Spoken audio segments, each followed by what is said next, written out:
Va a ver si cuesta. Cuesta ver. ¿Empezamos? ¿Está bien? Ahora.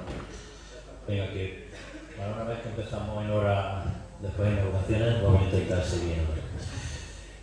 Empezamos con esta primera sesión inaugural con Marta Pérez Ibáñez. Yo quiero agradecerle que esté aquí desde el primer momento que se lo comenté en Santander en julio.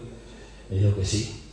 Llegó de madrugada a Jaén y se va de madrugada a Roma, por lo que poco va a poder ver de la ciudad. Entonces yo quiero volver a agradecer.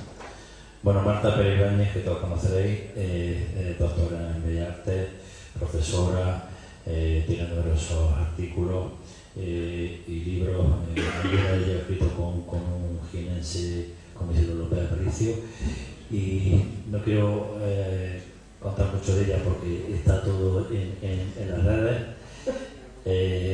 Para mí también es muy importante porque es la presidenta del Instituto de Arte Contemporáneo, del cual soy miembro, y me gustaría que el Instituto siguiera apostando por este seminario en las sucesivas ocasiones, como lo ha hecho en esta, y que sea un pilar básico de su política en Andalucía.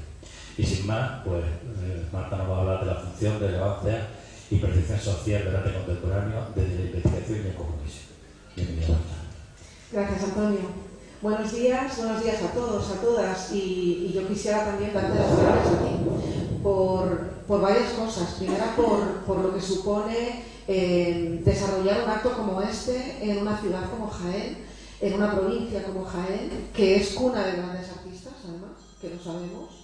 Y que creo que es tan necesario como conveniente dedicar unos días a la reflexión sobre cómo está el sistema, no solamente el mercado, sino todo el sistema del arte. Y el hecho de que hayas concitado a tantos elementos distintos, pero que conviven de forma tan armónica dentro del sistema, yo creo que es un momento óptimo, una circunstancia óptima para analizar y para debatir. Así que espero que nos sirvan estos días, por lo menos este día que yo voy a estar aquí con vosotros y mañana también, para eso, para analizar cómo estamos, dónde estamos y qué futuro podemos diseñar o qué futuro podemos esperar o sobre el que debemos trabajar en nuestro sistema, donde trabajamos todos.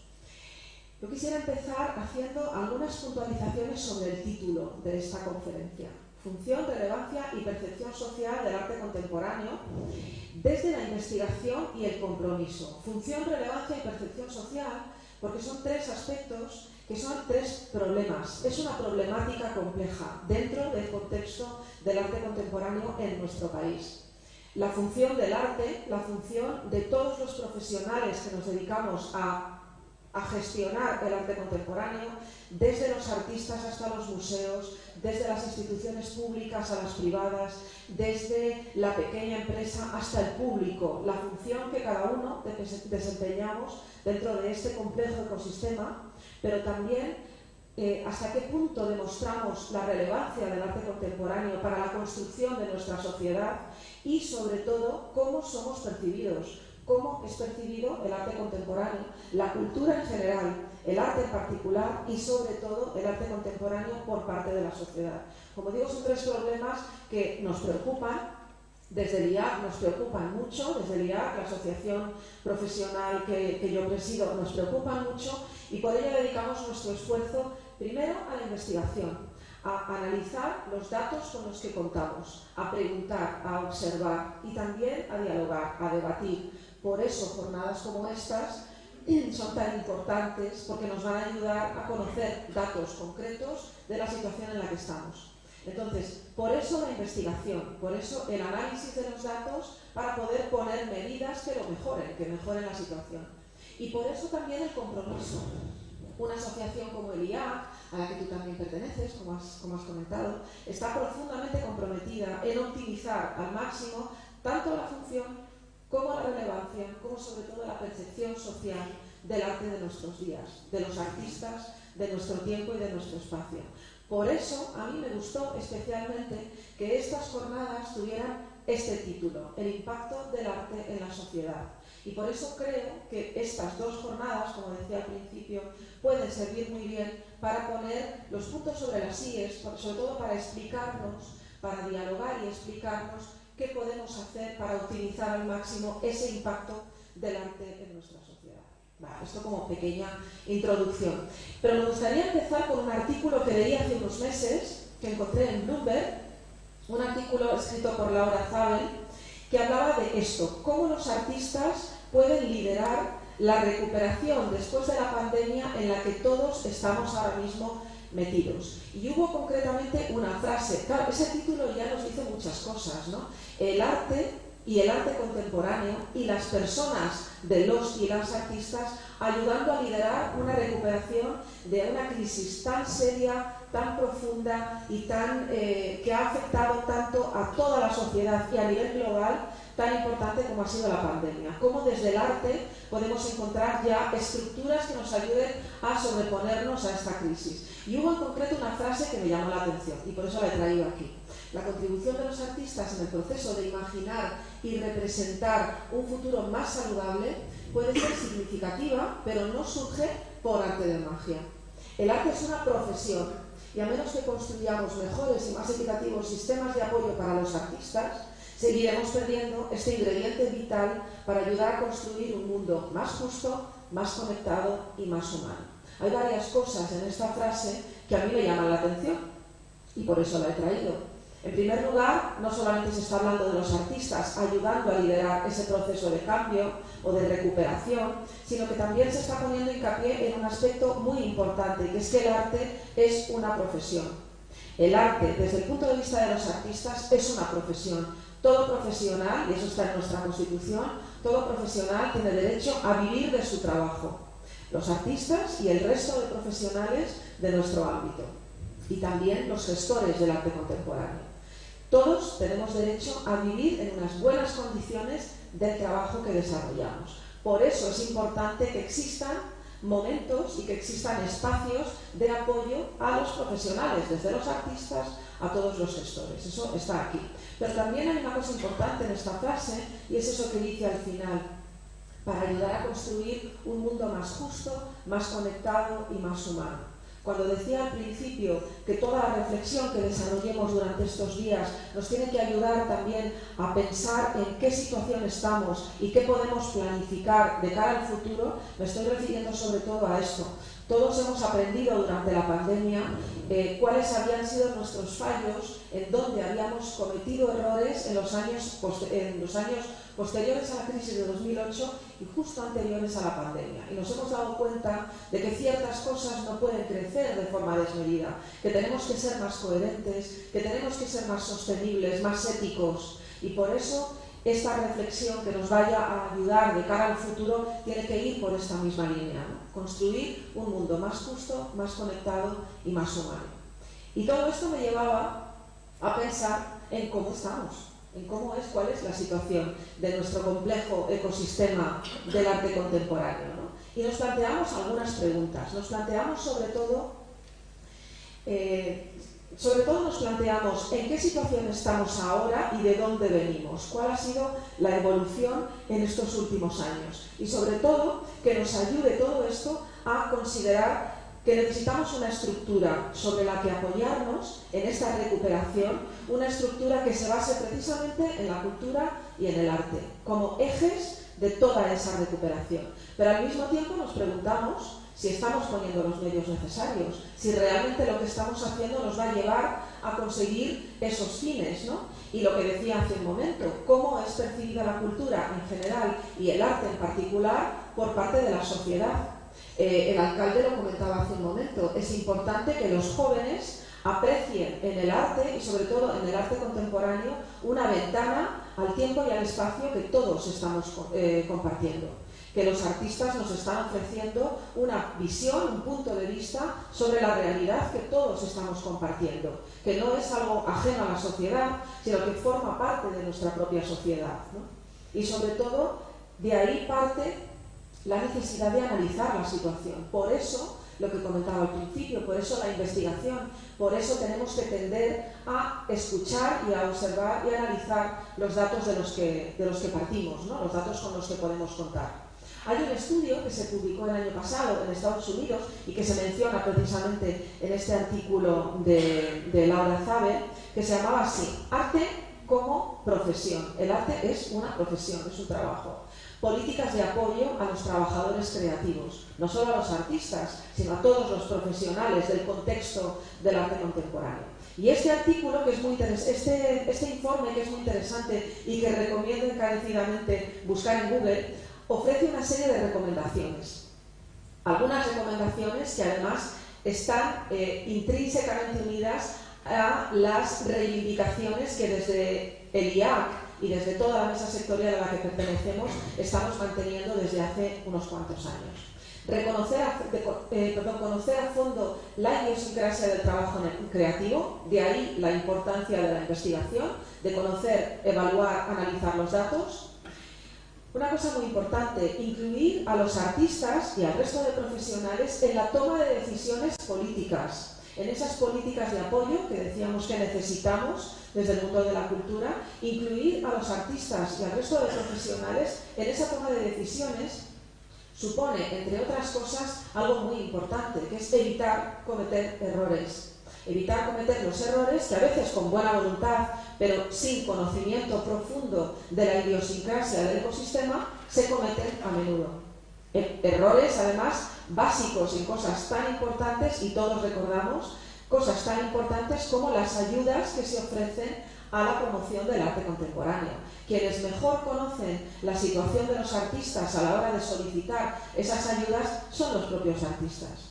Quienes mejor conocen la necesidad que tienen las galerías a la hora de solicitar apoyo para poder asistir a ferias internacionales y poder expandir el arte contemporáneo español fuera de nuestras fronteras son las galerías. Si no contamos con los profesionales a la hora de ofrecer esas ayudas, lo más posible es que, con la mejor intención, caigamos en el error de estar ofreciendo ayudas que no se pueden solicitar y que, por tanto, no llegan a quienes tienen que llegar. De ahí que sea tan importante esta frase, incluir a los artistas y al resto de profesionales del sector en la toma de decisiones. Y, por supuesto, mayor compromiso e inversión en educación artística, sobre todo, ¿no? En que nos ayude a que esa apreciación por parte de la sociedad sea la apreciación que necesitamos, que no se considere el arte como algo elitista, como algo exclusivo, como algo ajeno a la sociedad, sino como algo que forma parte de la sociedad y, como digo, que forma parte de nuestro tiempo y de nuestro espacio, del espacio y del tiempo que estamos compartiendo también con los artistas. Pero también tenemos la perspectiva desde España.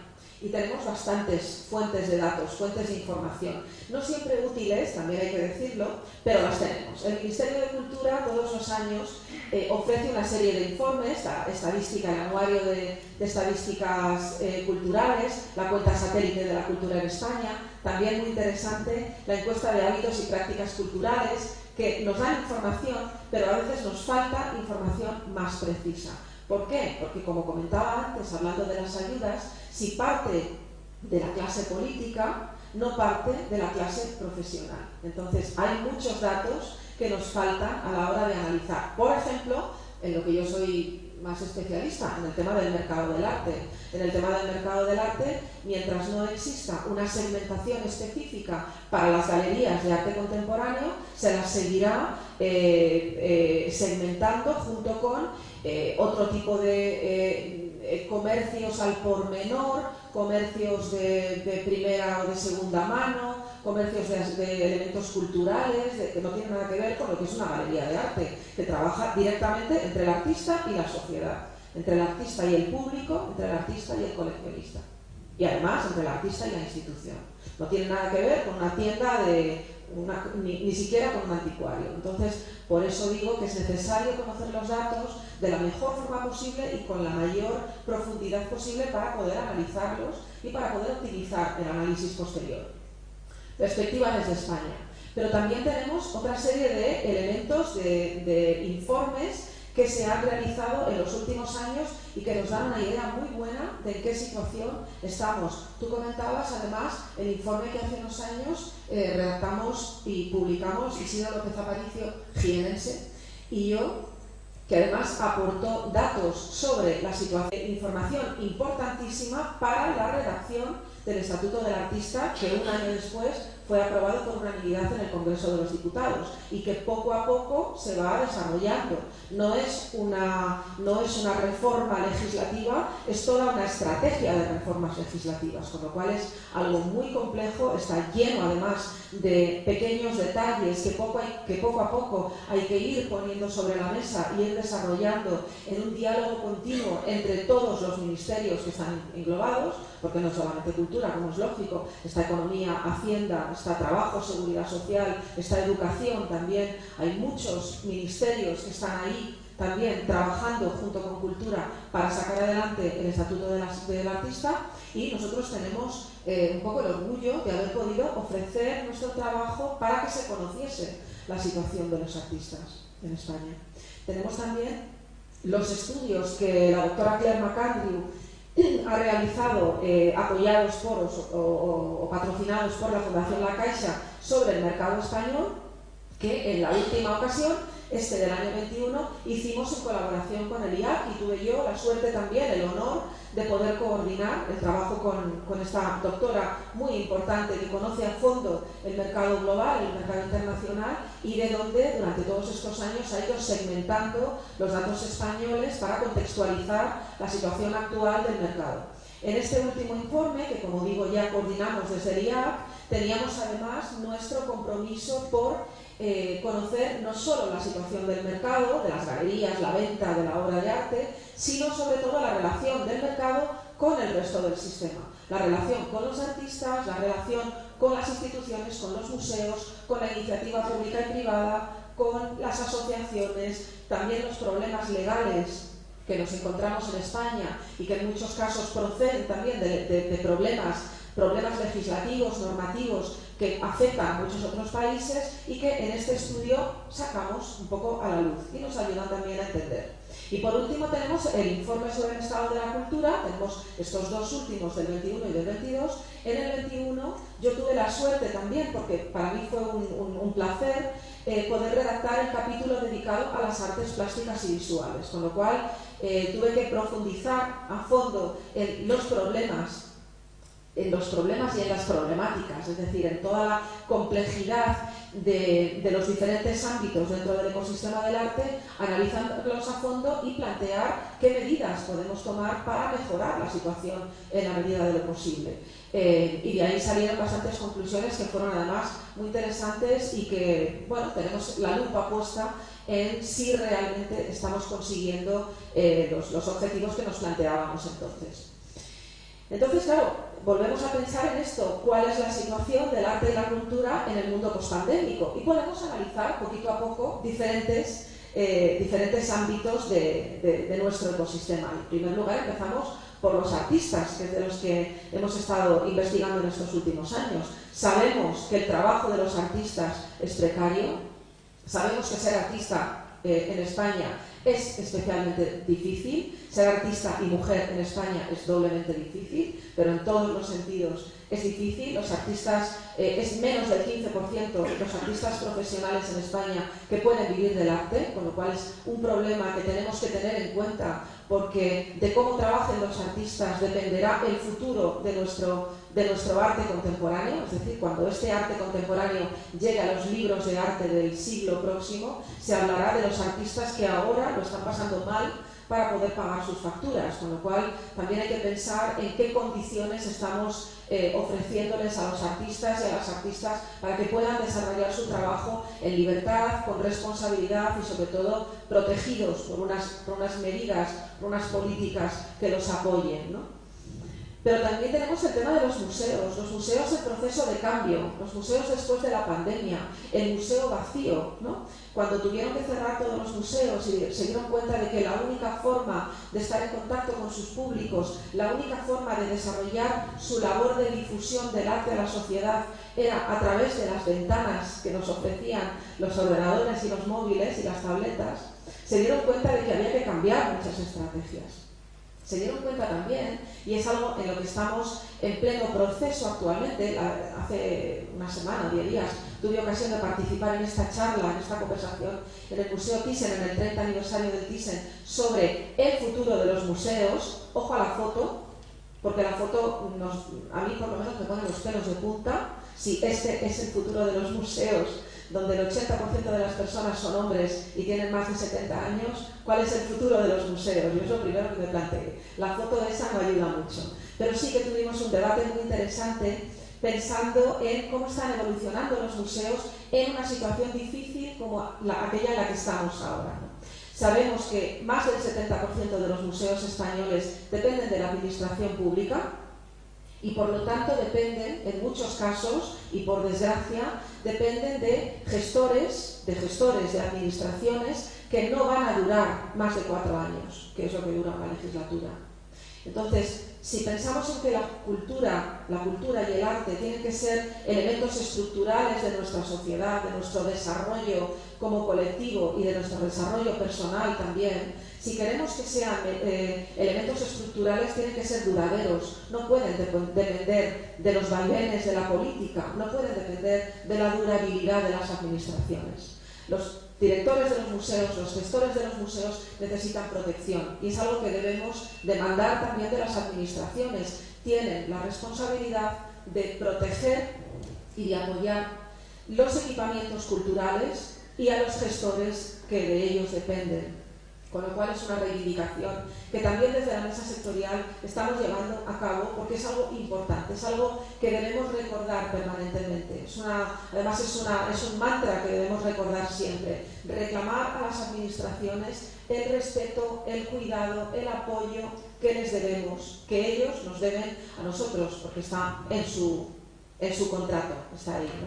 Y también la evolución hacia lenguajes más inclusivos, hacia lenguajes más igualitarios, más justos y más éticos desde los propios centros de arte. Es algo también, una dinámica en la que están involucrados todos los museos actualmente, en repensar la forma en la que están transmitiendo sus fondos a la sociedad y la forma en la que están estableciendo sus dinámicas de apoyo a la contextualización del arte en la propia sociedad, ¿no? La incorporación de la visión de la sociedad en la propia actividad del museo. Sobre todo esto hablamos el verano pasado en Santander en un curso que fue realmente muy interesante y que nos dio además pautas muy buenas sobre hacia dónde se están dirigiendo los museos y los centros de arte.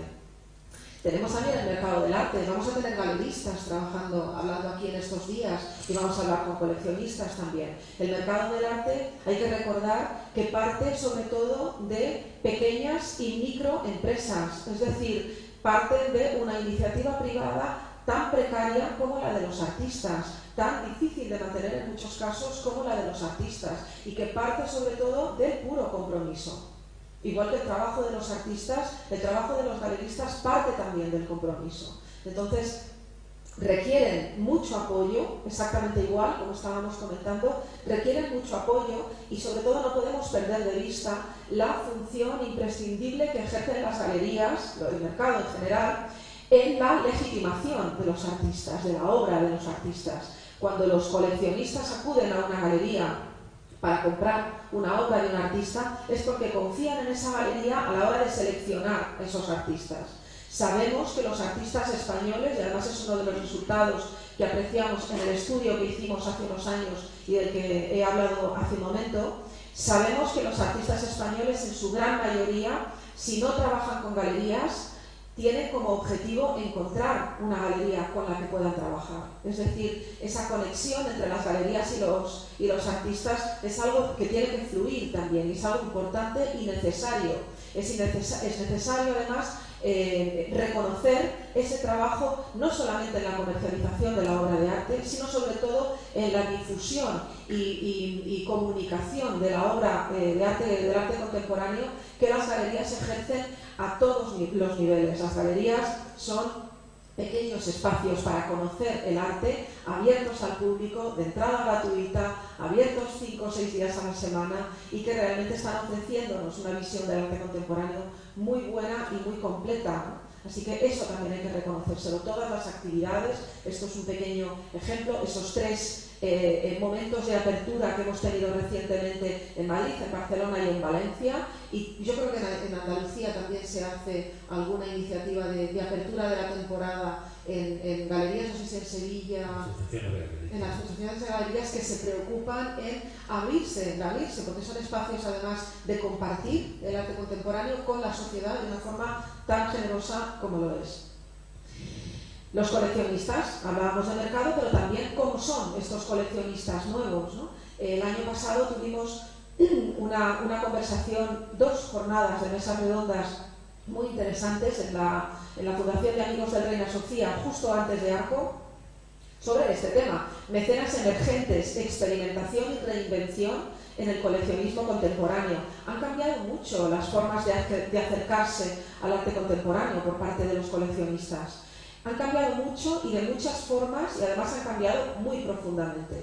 Se ha incorporado de forma muy llamativa el comercio online. El comercio online no quiere decir que uno entre en una galería virtual con su carrito y vaya cogiendo cosas, como cuando vamos por Amazon o por eBay o por tal. No es así. Es una relación estrecha que mantienen las galerías con sus clientes, tan estrecha como la que tienen en la propia galería o en una feria de arte. Y todo eso tiene que poder traducirse a un contacto virtual del coleccionista con la galería de su referencia. Ha cambiado mucho la dinámica en la que los jóvenes coleccionistas ponen su foco de atención en nuevas galerías o en nuevos artistas. Instagram se ha convertido en un gran canal de comunicación y sobre todo en una fuente de información fundamental. Ahí es donde nos encontramos a los grandes influencers, a los grandes prescriptores, que son a veces coleccionistas, a veces son galeristas, en muchas ocasiones son comisarios, en muchas ocasiones son también artistas y en otras ocasiones son los grandes mecenas, las grandes instituciones que a través de Instagram nos están poniendo el foco, nos están dando información sobre quiénes son los artistas que están ofreciendo cosas interesantes, sobre cuáles son las galerías que nos están llamando más la atención, sobre a qué ferias conviene acercarse, coger unos días de vacaciones e irse para allá para poder verlo de primera mano. O sea que todo el mundo virtual, todo el mundo, sobre todo de las redes, está ofreciendo muchísimos canales nuevos de información en los que todos estamos participando y sobre todo los coleccionistas. Sin hablar, sin meternos, porque eso también es un tema muy importante, de los NFTs, por ejemplo, del criptomercado del arte, ¿no? Que ya no es algo del futuro, sino que es algo del presente y que está creciendo muchísimo, está creciendo de forma exponencial y que en algunos casos carece de una normativa concreta, de una normativa específica. Ahí también tenemos que poner el foco en determinados problemas que conviene corregir, ¿no? Y sobre los que los coleccionistas están además muy interesados en participar.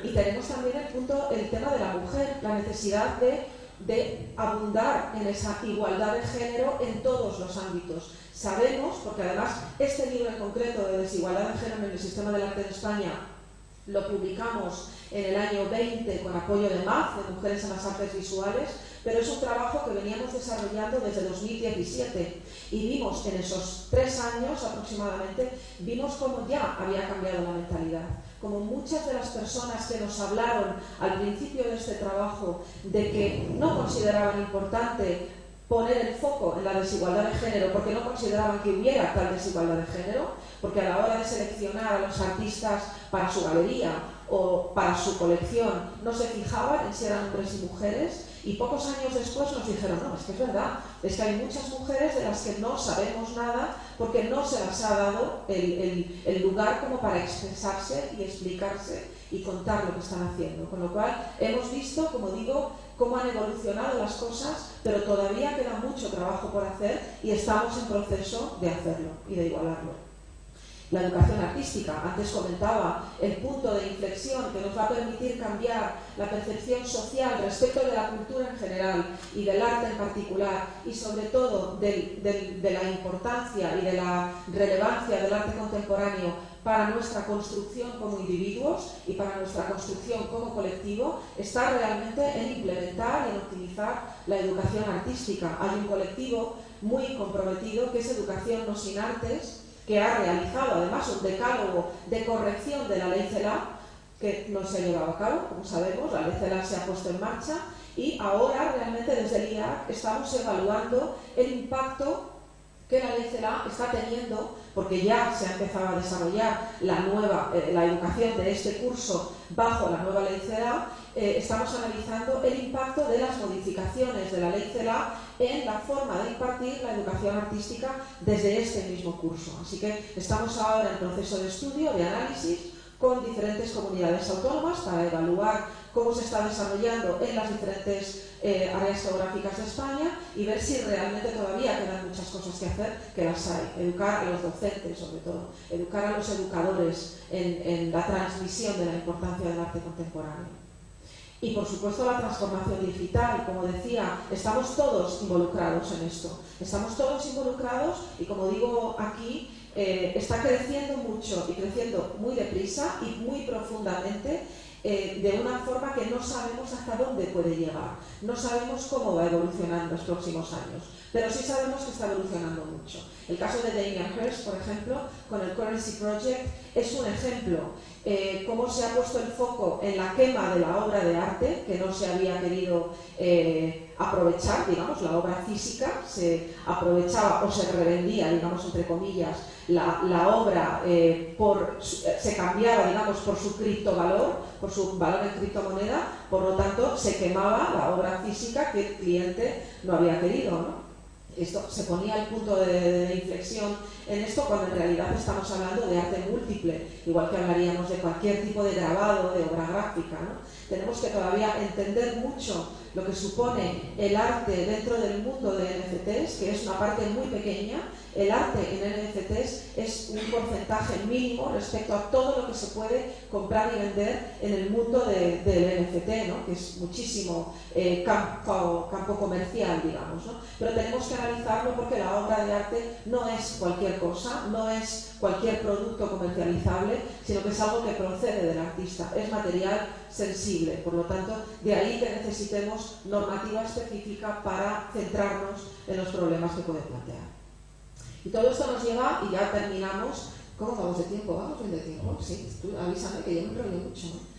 Esto nos lleva a pensar, estamos aquí, pero ¿hacia dónde queremos ir? ¿Cómo queremos ser en el futuro más cercano? Como decía yo al principio, ¿qué realidad queremos construir a partir de donde estamos ahora, ¿no? ¿Qué queremos, hacia dónde queremos dirigirnos, ¿no?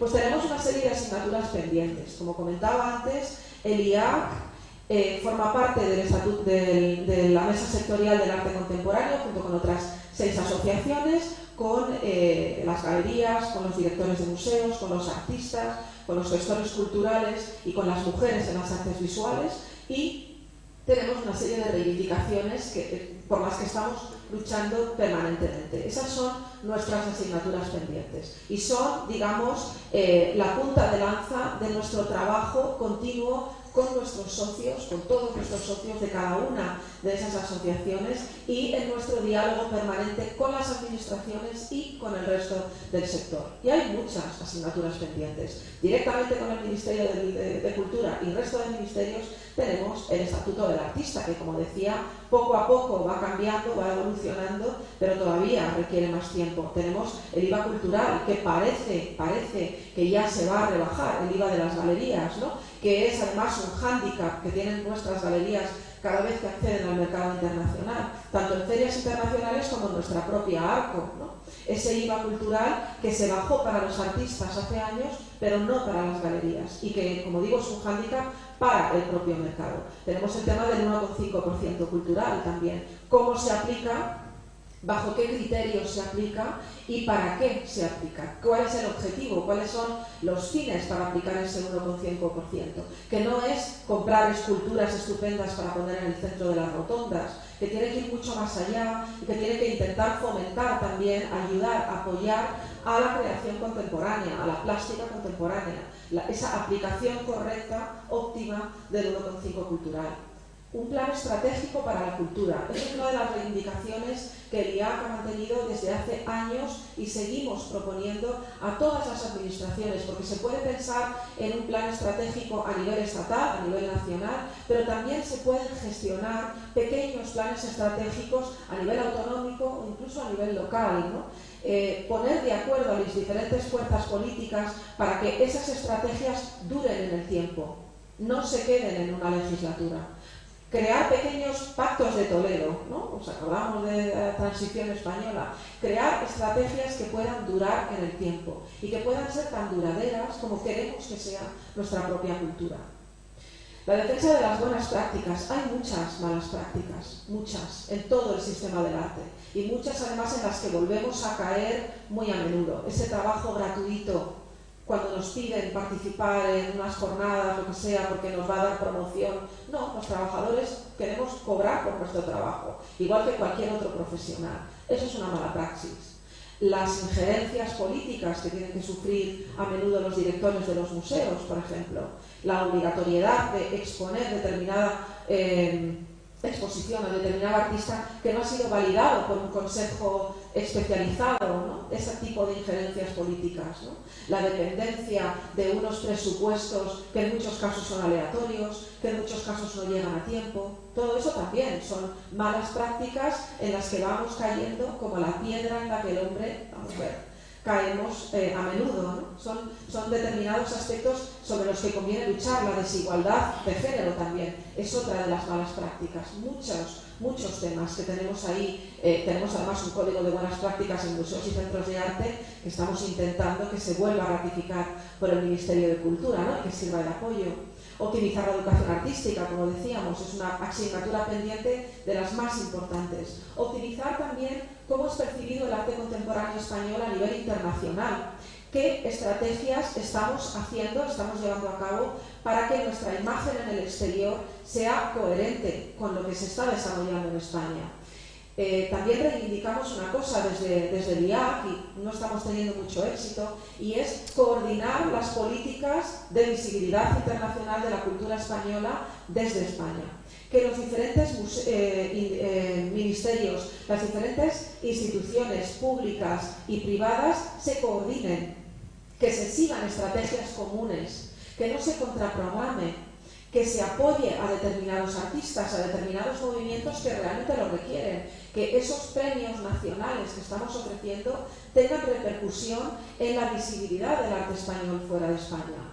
El premio Velázquez lleva implícito una exposición en el Reina Sofía, pero tiene implícitas también exposiciones en los centros culturales de España en el extranjero, de esos artistas, de esas artistas que son premiadas a nivel nacional. Pues a lo mejor habría que planteárselo también, establecer una estrategia de difusión de esos artistas que han sido reconocidos en España para que sean visibles sus obras y sus trayectorias a nivel internacional. Evaluar la percepción social, sobre todo analizar cómo es percibido el arte desde la sociedad. Hay ahora mismo varias iniciativas que están poniendo el foco realmente en cuál es el uso y disfrute que hace la sociedad del arte contemporáneo. Aparte de la encuesta de hábitos de consumo culturales que nos ofrece el Ministerio de Cultura, es profundizar un poco más. Desde los museos se están haciendo estudios sobre valoraciones, evaluaciones sobre los públicos en los museos, que nos están dando como resultado datos muy interesantes sobre qué es lo que podemos hacer, cómo podemos implementar las medidas, las políticas dentro de los propios museos, de los centros de arte, de las ferias de arte, ¿no? Para que la gente venga, no lo entienda como algo ajeno, como decía al principio, sino que lo entienda como parte de nuestro contexto cultural, ¿no?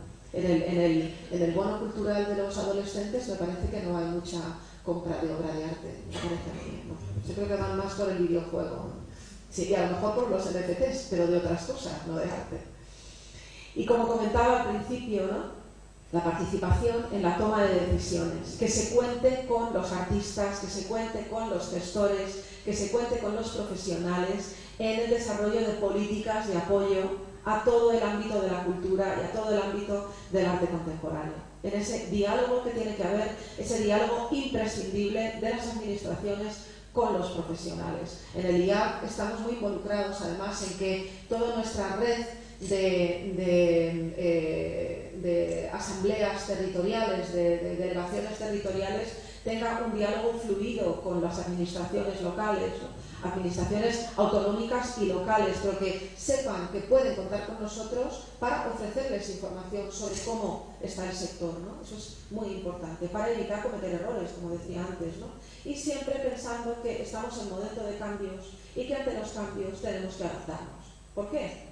Porque, como decía Darwin, además, hay que adaptarse. Quien supera mejor los cambios es quien mejor se adapta. Y volvemos al artículo que decíamos al principio, ¿no? Y tenemos que venirnos arriba, ¿no? Inevitablemente hay que ser optimista, ¿no? Al acabar una charla como esta, no podemos acabar diciendo estamos sumidos en la miseria. Hay que venirse arriba. Hay que pensar esto, que realmente en ese proceso de cambio, en ese proceso de evolución, tenemos que contar con el arte y con la cultura como pilares estructurales que nos van a ayudar como individuos y como sociedad, como colectivo, a superar un momento de crisis como ha sido este, como está siendo este, y que también de esta forma es como nacerá una cultura distinta, más sostenible, más ética, más justa, bueno, más coherente, y en la que sí queremos apoyar nuestro futuro en realidad. Así que con esto terminamos. Muchas gracias. Ha hecho un excelente inicio de jornada y nos ha introducido un montón de temas que debatiremos a partir de ahora en las diferentes mesas. Yo, si hay alguna pregunta rápida antes de tomar café, me quería quedar con dos cosas, y muy obvias. La primera, que el arte es una profesión, que es tan obvia que se nos olvida, y se maltrata a los artistas, a los actores, a los comisarios. El arte es una profesión, y luego, obviamente, la transparencia de lo pendiente tenemos que tatuarla y tenerla siempre presente, porque tenemos que trabajar en conseguir solucionar esos problemas entre todos. Gracias. ¿Alguna pregunta antes del café? ¿Micro? Por aquí delante.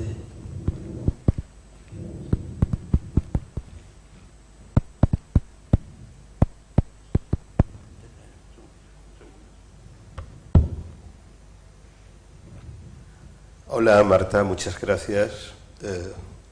Siento haber llegado un poquito tarde, le pido disculpas a toda la audiencia y a los organizadores. He sido educador, he sido maestro de escuela, conozco, intento estar formado en el arte, saber las críticas, saber la línea de evolución, pero realmente podríamos educar el arte en un país que ha negado tantísimo la formación artística, que hay profesionales prestigiosos que no conocen autores de prestigio.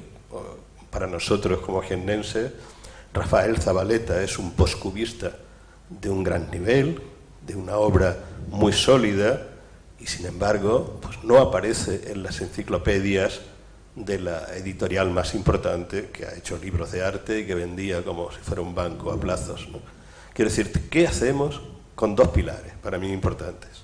La educación de la sensibilidad en el arte, en todo el sistema educativo, y la formación de la sociedad en general, que ya no hay ni críticos de arte a veces para explicar una obra. Todos parecen a veces prescriptores, pero no se educa la mirada, no se educa el sentido del arte, la función, sea estética, sea crítica, la formación, qué nivel se mueve. Es decir, ahí tenemos un campo enorme, y a mí me duele personalmente porque me atrae muchísimo el arte y la educación, ¿no? Pues sí, efectivamente, si me dejas contestar, yo me dejo abrirla enseguida, además, con preguntas como esta, que me afectan a mí también como docente. Sí, es un problema de muy difícil solución. Hay mucha gente implicada, además, y va a tardarse generaciones en poder solucionar este problema. pero sí que hay gente implicada. Y a mí me toca, como decía, como docente. Yo doy clase tanto a gente de Bellas Artes, que por lo general ha pasado por un bachiller artístico, con lo cual conocen tanto las técnicas artísticas como sobre todo la historia del arte, pero también doy clase a gente de diseño, a gente de otras carreras relacionadas con la creatividad, como publicidad, por ejemplo, que en muchos casos vienen de bachilleres tecnológicos y nunca han estudiado historia del arte. O sea, no es que no conozcan a Zabaleta, es que no conocen a Fidias, es que nunca les han explicado cómo es el Partenón de Atenas. Es que no, les preguntamos, les decimos, las señoritas de Aviñón, ¿lo tienes en la cabeza? Más o menos, sí, tienen una idea. Bueno, pues relaciónalo con el cubismo. A ver, ¿cómo era? Entonces, a ver. O sea, y es muy difícil y hay que empezar prácticamente desde cero. Como decía al principio, hay varios estamentos, varias instituciones que están muy implicadas en estudiar la percepción del arte por la sociedad. En la Universidad de Málaga, precisamente en la Facultad de Historia del Arte, están desarrollando ahora mismo un proyecto de análisis de cómo se percibe el arte por parte de la sociedad. Y en la Francisco de Vitoria, que es donde yo estoy dando clase ahora, también tenemos un proyecto de investigación que poco a poco está empezando a crecer y en el que estamos involucrados en ello. Y nos dimos cuenta de que había 3 razones que además nos tienen que hacer poner el punto de inflexión en la autocrítica, por las que a lo mejor no estamos siendo percibidos por la sociedad correctamente. Uno de ellos es este, la falta de una educación artística correcta. Otro es la cierta banalización que del mundo del arte se hace por parte de los medios de comunicación. Y hablábamos, ayer cuando veníamos del tren de Córdoba, veníamos Casas y yo hablando de lo que se habla de Arco en los telediarios y suele ser pues aquello más llamativo, bueno, se comenta alguna obra tal, muy radical, pero no se cuenta todo lo demás, no se cuenta el trabajo profundísimo que llevan galerías y artistas desarrollando para poder ofrecer durante 4 días lo mejor, lo que han podido sacar de las galerías más interesantes del arte contemporáneo, con lo cual banalización del arte contemporáneo por parte de los medios de comunicación. Y en tercer lugar, esa autocrítica que nos tenemos que hacer es cómo los propios profesionales estamos transmitiendo, estamos comunicando el arte contemporáneo. Y tú decías, o usted decía, que a veces falta crítica de arte. A veces lo que pasa es que la crítica de arte está enfocada en un tipo de público que no es el común de la sociedad. Las hojas de sala de las galerías a veces están escritas en román paladino, no hay forma de entenderlas. Es filosofía pura, pero no permiten entender qué es lo que te está transmitiendo el artista a una persona cualquiera que entra en la galería, igual que puede entrar en un museo. Entonces, a lo mejor tenemos también que hacer una crítica, una pequeña crítica sobre cómo estamos transmitiéndolo. Y en ello estamos, en ello estamos. Pero a mí me invitan todos los años a la Facultad de Bellas Artes de Málaga a una conferencia y después de presentarme le pregunto a los alumnos de los 40 museos que creo que hay en Málaga, ¿no, José María? 40. Les pregunto, ¿cuál es vuestro museo preferido y ha habido alguna vez un museo? Estudiantes de Bellas Artes no van a los museos. Estudiantes de Bellas Artes. Es tremendo, ¿no? Es la aberración. Pero vamos, ayer estaba yo dando clase en un máster de mercado del arte. Ojo, máster en mercado del arte. Es decir, todos los alumnos, todas las alumnas eran ya licenciados, graduados en diferentes carreras.